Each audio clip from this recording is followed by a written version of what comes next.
Madame, Monsieur, bonsoir et bienvenue dans le 20h de TFM. Dans l'actualité de ce mardi, incendie à la Villa Palmeraie. Le gérant du réceptif hôtelier placé sous mandat de dépôt. Il est poursuivi pour homicide involontaire et mise en danger de la vie d'autrui. Une vingtaine de gérants de réceptifs étaient convoqués à la police ce matin. Plus de détails dans un instant. Hausse spectaculaire des loyers à Dakar. Les Sénégalais dénoncent les prix exorbitants. Il faut débourser une caution de 4 mois pour déposer ses meubles dans un appartement. Les populations dénoncent l'anarchie dans ce secteur. Reportage édifiant à suivre. À la une également, la marche de la Confédération des syndicats autonomes. La centrale syndicale s'indigne de la cherté de la vie au Sénégal et la situation précaire de beaucoup de travailleurs.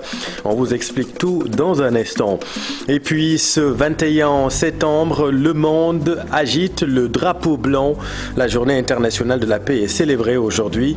À Kolda, les femmes invitent les belligérants de la crise casamançaise à déposer définitivement les armes.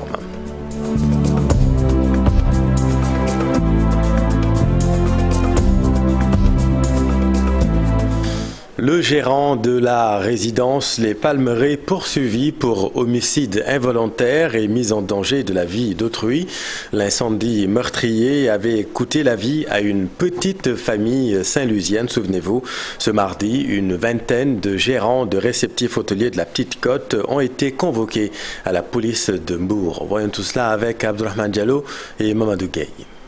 Garde à vue de quelques jours, le gérant de l'hôtel de la résidence La Palmeraie est placé sous mandat de dépôt en attendant son audience. Son dossier est géré par le tribunal de grande instance de Mbour. Il est reproché au gérant d'homicide involontaire et de mise en danger de la vie d'autrui. Les premiers résultats de l'enquête soulignent que l'incendie serait lié à un court-circuit. La villa avait une défaillance d'électricité. D'ailleurs, le gérant confirme cela avant d'ajouter qu'il avait appelé un électricien pour la réparation. Il faut rappeler que cet incendie a causé la mort de 3 personnes, un couple et leur bébé d'1 an. Une situation qui a poussé le ministère du Tourisme à faire une descente sur la Petite Côte pour voir si les résidences ou villas respectaient les normes sécuritaires ou si elles ont des autorisations de location. Cette opération a permis d'interpeller une vingtaine de personnes. Elles ont reçu une convocation pour répondre au commissariat spécial du tourisme de Saly. Les auditions sont prévues aujourd'hui mardi. Merci Abdourahmane. L'autre grand titre de cette édition, c'est la cherté des loyers au Sénégal et particulièrement à Dakar. Trouver un logement dans la capitale est devenu un vrai parcours du combattant. Si certains Sénégalais indexent le faible encadrement de la part de l'État, d'autres en revanche dénoncent les nouvelles règles imposées par les bailleurs. Reportage édifiant, Mamadou Fall et Pape Sangounimbay. Téléphone toujours collé à l'oreille, cet agent immobilier n'a point de répit. Son quotidien, trouver des appartements pour sa clientèle. Point E, face Colobane, Sacré-Cœur et au-delà, les appartements se donnent selon leur standing. Mais il avoue qu'ils sont chers. Les prix sont un peu excessifs, mais cela dépend aussi des bailleurs et par rapport aux agences. Parce que les agences, ils ont leur tarification, les propriétaires, ils ont aussi leur tarification. Et les appartements se louent selon la grandeur de l'appartement. Pire, hormis les 4 mois réclamés par les bailleurs, certains ne veulent même pas louer des Sénégalais. Le bulletin de salaire par rapport à la clientèle, vous pouvez visiter un appartement de 250 000. L'agence vous dit, moi je veux un client, un très bon profil, quelqu'un qui a un bulletin de salaire. Parce qu'il y a des agences qui louent des étrangers, qui veulent des profils étrangers comme des profils sénégalais. La cherté du loyer incombe aux autorités selon certains concitoyens, puisqu'il n'y a pas de loi résistant ces secteurs. L'État a laissé faire. La solution, c'était les surfaces corrigées qui permettraient de fixer définitivement le prix du loyer. Mais les autorités ont adopté une loi qui n'a rien résolu. Qu'est-ce qui explique réellement cette hausse? Quand on demande aux bailleurs la question, pourquoi les appartements, vous les haussez comme ça, ils nous disent le ciment, le fer, les trucs comme ça. La plupart des bailleurs, c'est ça leur problème. Ils ont toujours des problèmes. On a beaucoup acheté, c'est trop cher. Maintenant, donc, nous, on ne s'en sort pas. On fait les appartements 250, 200. Le prix du loyer ne cesse de grimper au Sénégal. Pour trouver un appartement dans certains quartiers de la capitale, il faut au minimum débourser 250 000 francs CFA. Des appartements des fois contigus, selon certains Sénégalais. La Confédération des syndicats autonomes dans la rue ce 30 septembre.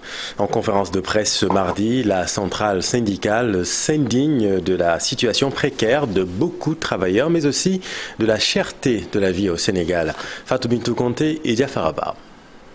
La Confédération des syndicats autonomes du Sénégal, CSA, va battre le macadam ce 30 septembre prochain pour la sauvegarde du pouvoir d'achat et de l'emploi au Sénégal. Quand on marche le 30 septembre à partir de 16h, bon, le CSA, dans le plan donc de cette mobilisation, cherche à faire entendre la voix de tous les secteurs d'activité de notre économie et des populations. Ces centrales syndicales qui faisaient face à la presse ce mardi dénoncent la situation précaire des travailleurs en cette période de pandémie. Je pense que, comme nous l'avons dit, il y a beaucoup de secteurs d'activité, de travail qui ont été agressés, où les travailleurs ont perdu leur emploi, des travailleurs qui ont, comme le secteur de l'hôtellerie, de la restauration, où les gens sont restés des mois sans avoir de travail.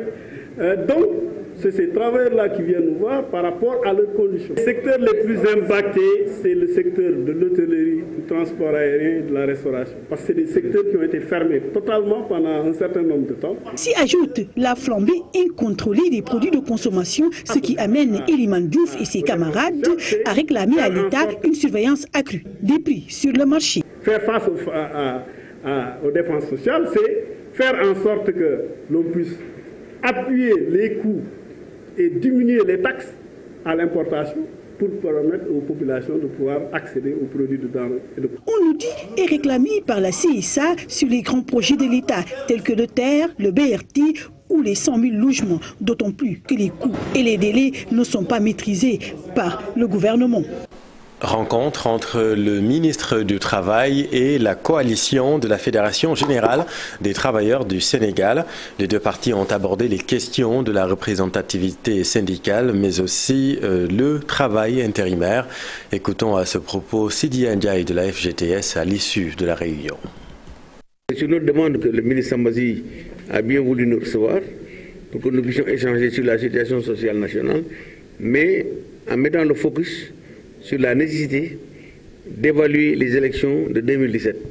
Jusqu'à présent, nous avons constaté qu'il n'y a pas de changement et par conséquent, nous avons tenu à ce que ces évaluations qui doivent permettre de voir ce qui a marché et ce qui n'a pas marché puissent se faire dans les plus brefs délais pour que nous puissions voir les correctifs à apporter non seulement à l'arrêté organisant le fonctionnement et le déroulement des élections, mais également à voir qu'est-ce qu'il faut changer en profondeur pour nous permettre d'avoir de bons résultats, puisque nous avons tous déploré le fait que le taux de participation a difficilement atteint ou dépassé les 30%. La nécessité de créer une commission électorale nationale. Donc là, le ministre est en phase avec nous, il est d'accord, et il a promis que les élections se tiendront à date échue. Mois de mai 2022. Dans la banlieue de Dakar, le comité de gestion de la maternité de Yeumbeul réclame l'extension de la structure sanitaire. La capacité d'accueil est très faible selon les membres. Il demande également le déguerpissement des commerçants qui occupent la devanture de l'établissement. Nongoka Asmalik Diop. La maternité de Yeumbeul Nord est au bord de l'asphyxie. Construite en 1974, elle est confrontée aujourd'hui à un problème de capacité d'accueil. Le comité de gestion réclame l'extension de la structure de santé. Il y a un problème de capacité d'accueil, puisque avec toutes les activités, tous les actes qu'il a eu à mettre ici, donc nous sommes confrontés à un afflux de personnes. Il y a beaucoup de personnes qui viennent au niveau de la maternité pour bénéficier des soins que l'on offre. Donc en ce moment-là, nous avons une pénurie de lits. Par rapport aux ventilos aussi, nous sommes confrontés à des pénuries. L'autre problème est relatif à l'évacuation des malades. L'ambulance de la maternité est tombée en panne depuis bien longtemps. Nous étions confrontés ces temps-ci à des problèmes aussi d'évacuation de personnes. Et aussi à chaque fois, on était obligés de nous rabattre sur les autres structures qui sont là, ou bien de nous rabattre sur des transports de fortune. La doléance est maintenant prise en charge. Le casse-tête des évacuations sera un mauvais souvenir. La maternité vient d'être dotée d'une ambulance médicalisée. Il s'agit d'un don du coordonnateur du parti LDISL à Yeumbeul Nord. C'est une maternité qui date de longues années. et qui avait besoin de ce don. Je peux dire que ça, c'est venu dans le bon moment, parce que c'était un cri vraiment de détresse de la population. L'occupation anarchique de la devanture de la maternité est aussi déplorée. Le comité de gestion invite les autorités à mettre fin à cet encombrement des lieux. Ici, par rapport à des vendeurs, par rapport à des personnes qui font de la friperie, il y a beaucoup de personnes qui sont venues s'installer ici. Et on sait pertinemment qu'on sait d'une structure de santé. Il est inadmissible à ce que des personnes viennent devant la devanture pour se positionner et dire que ce sont des vendeurs. Ce n'est pas le lieu adéquat pour le faire. Et pour cela, nous sommes allés au niveau de la mairie pour leur dire de leur faire déguerpir. Le comité de gestion estime qu'il est temps pour que la maternité de Yeumbeul Nord change de visage. Merci Ndongo.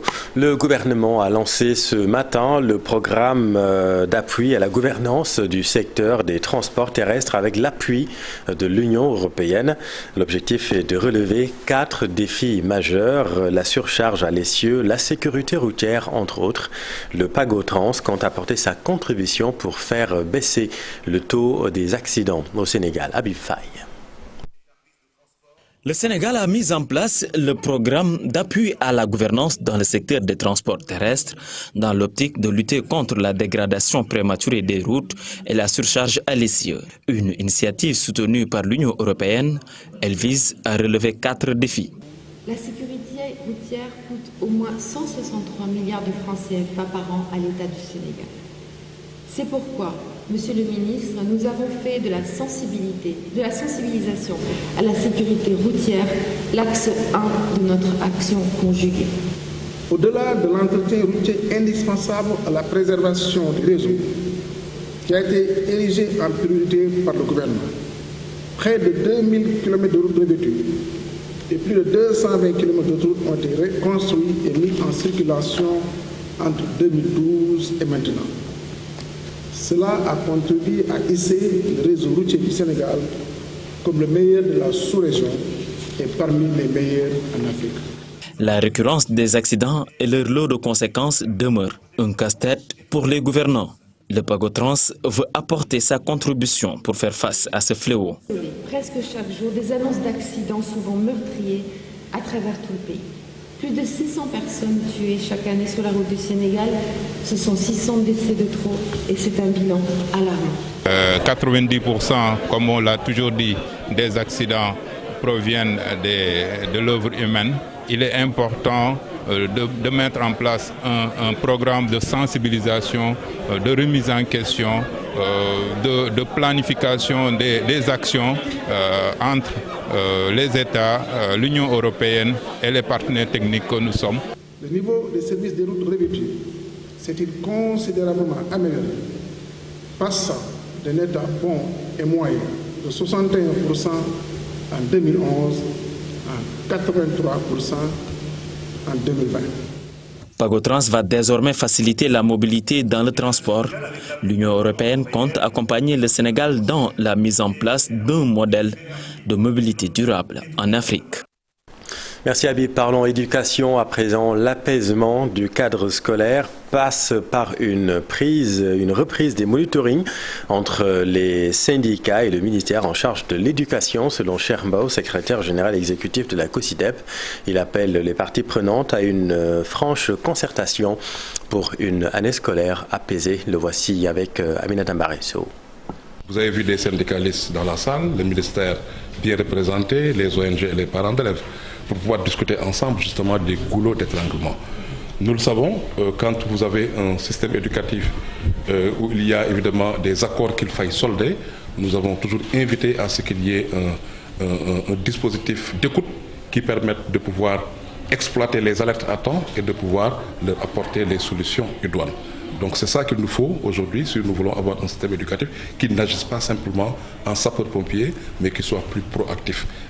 Cheikh Mbow s'est exprimé en marge d'un panel organisé par la COSYDEP sur les violences en milieu scolaire, des violences qui prennent origine dans le cercle familial selon la sociologue Céliba.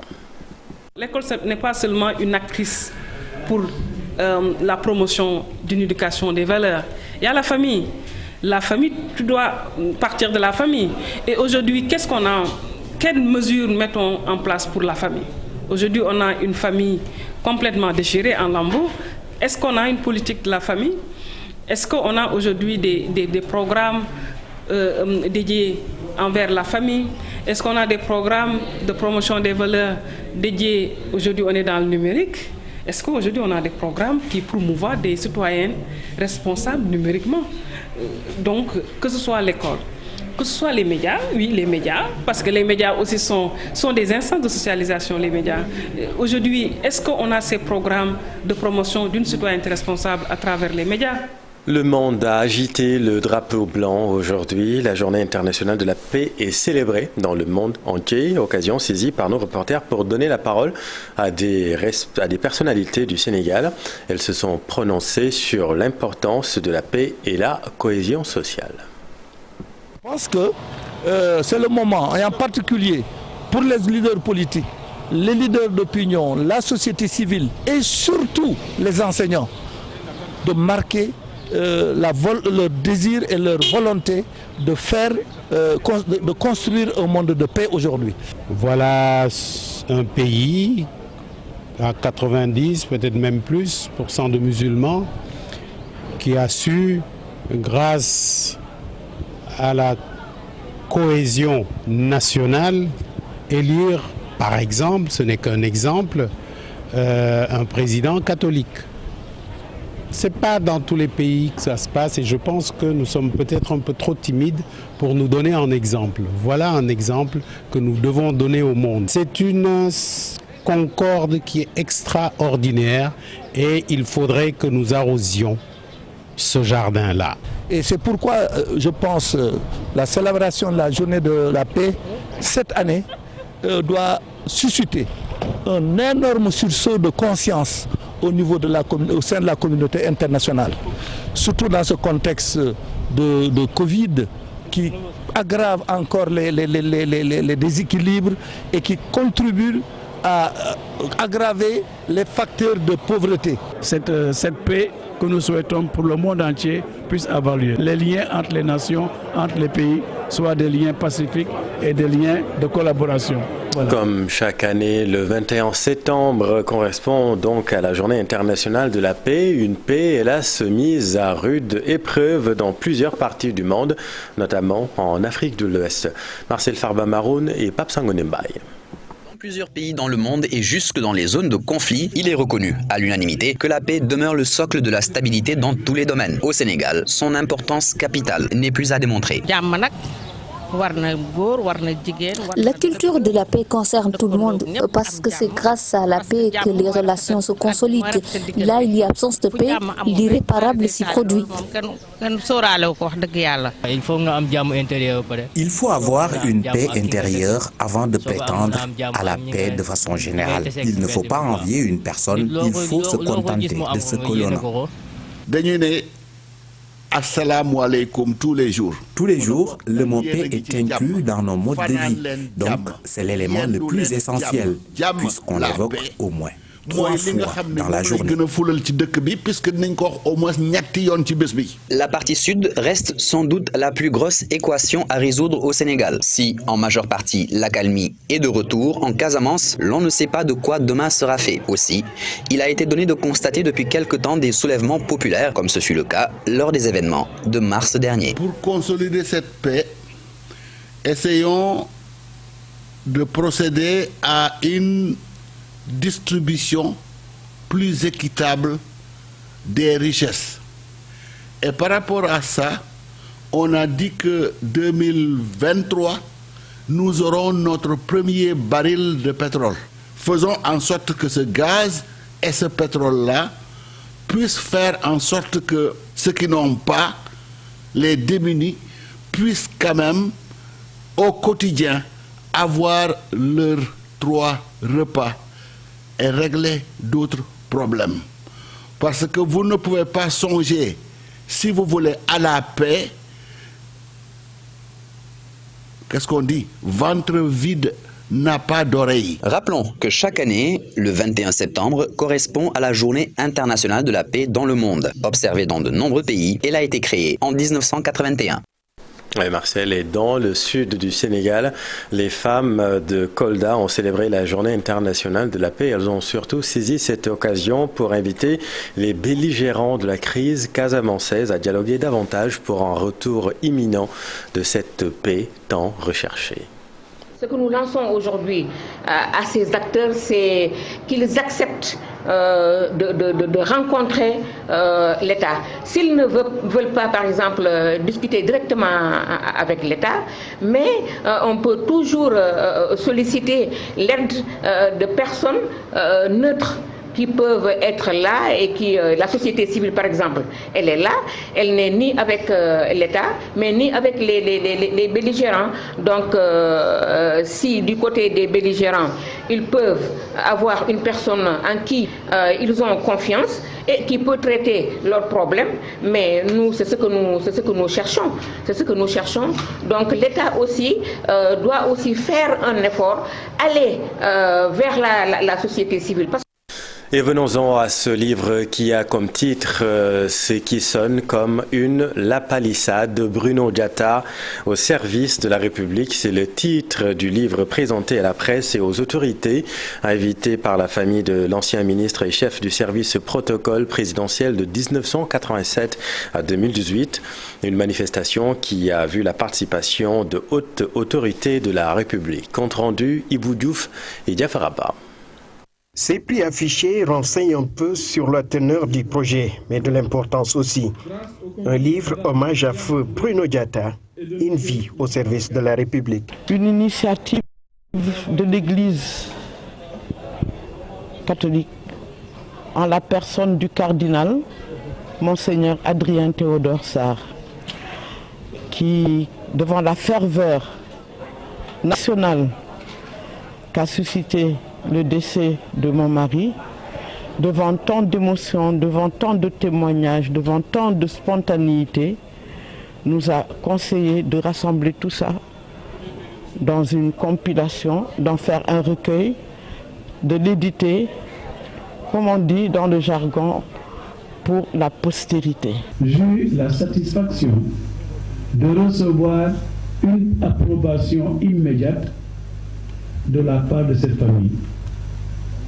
Aujourd'hui, je les remercie encore sincèrement devant vous tous d'avoir accepté ma suggestion et de s'être attelés à la faire devenir réalité.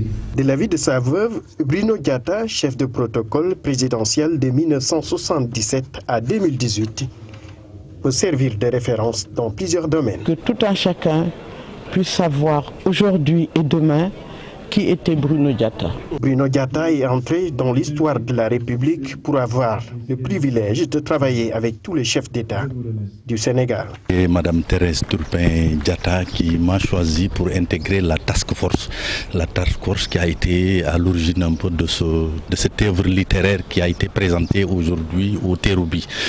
J'ai également aidé modestement à la réalisation d'un film documentaire sur M. Bruno Diatta, ministre chef de protocole à la présidence de la République décédé. Bruno Diatta au service de la République, un ouvrage qui retrace la vie et l'œuvre de l'homme d'État. En sus de cette production littéraire, un film documentaire est aussi conçu, toujours pour rendre hommage à Bruno Diatta. Hommage mérité. Merci beaucoup, Ibou. L'actualité, c'est aussi les préparatifs du Grand Magal de Touba. Ce 21 septembre est aussi une date symbolique pour le mouridisme car elle marque le départ en exil du Cheikh.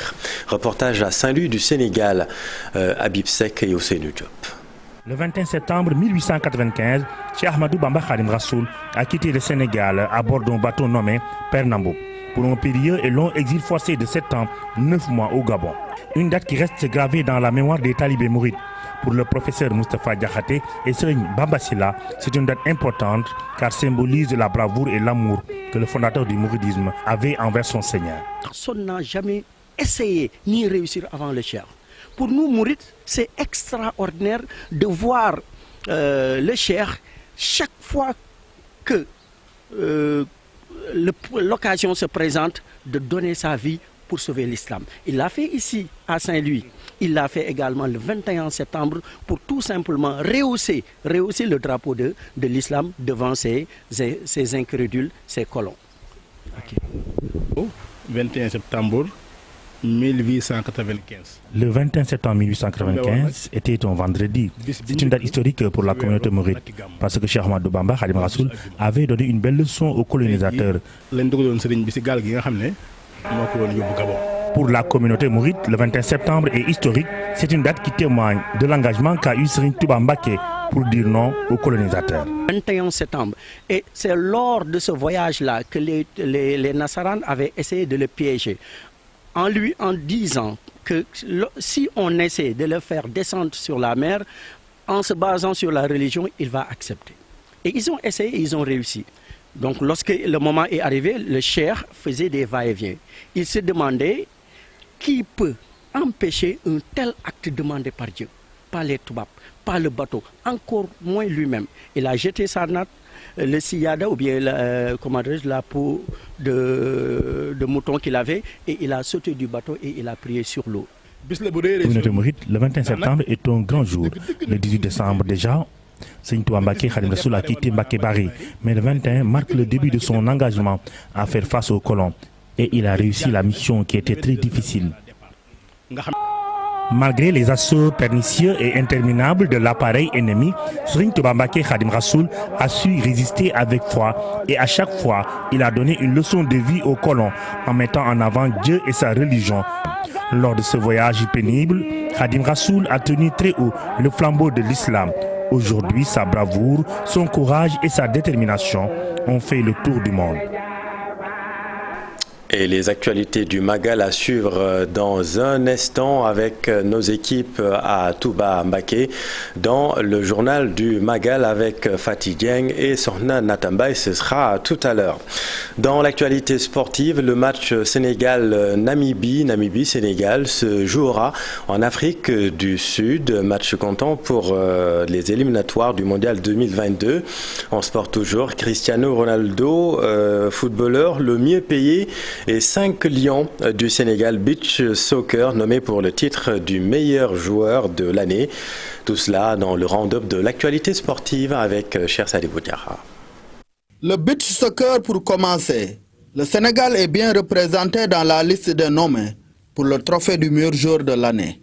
5 lions y figurent, en l'occurrence Alseyni Ndiaye, Mamadou Silla, Jean-Ninou Diatta, Mandione Diagne et Raoul Mendy. Les 3 finalistes parmi les 50 joueurs vont être connus à la fin du mois d'octobre. L'heure élu va recevoir le trophée le 6 novembre prochain au cours du Gala Beach Soccer Stars à Dubaï. En attendant en football, les Lions vont défier les Braves Warriors de la Namibie le 10 octobre prochain à Johannesburg en Afrique du Sud. La Namibie fait en effet partie des pays qui n'ont pas de stade homologué par la CAF lors des 3e et 4e journées des éliminatoires de la Coupe du Monde 2022. Une nouvelle qui va perturber la quiétude du sélectionneur Aliou Cissé. Les internationaux sénégalais évoluant en Angleterre risquent de ne pas être libérés par leur club. Et allez les Lions, merci beaucoup cher Sadibou, c'est la fin de cette édition, merci infiniment de l'avoir suivi, les programmes continuent sur TFM, restez avec nous, vous êtes au bon endroit, bonne soirée.